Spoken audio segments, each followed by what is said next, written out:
C'était à la fin du mois d'août dernier, l'extrême droite dans les rues de Chemnitz en Allemagne, des manifestations violentes pour dire non à l'arrivée de migrants dans le pays.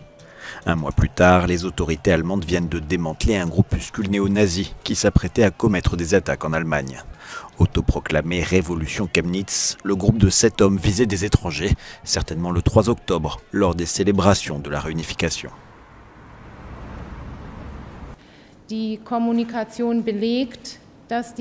Les communications ont été dissimulées.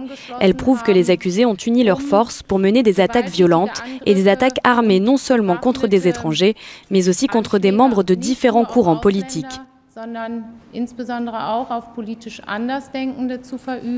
Les échanges prouvent que les accusés ont déjà fait d'importants efforts pour se procurer des armes à feu, et tout cela de manière très planifiée.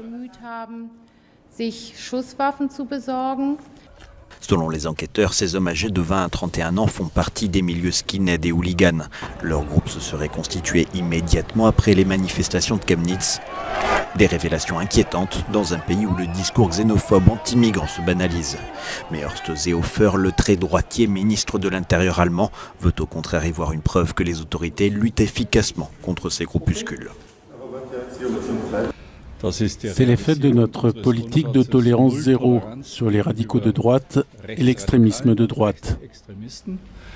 Et c'est pourquoi il est juste que les autorités policières et judiciaires agissent avec autant de détermination.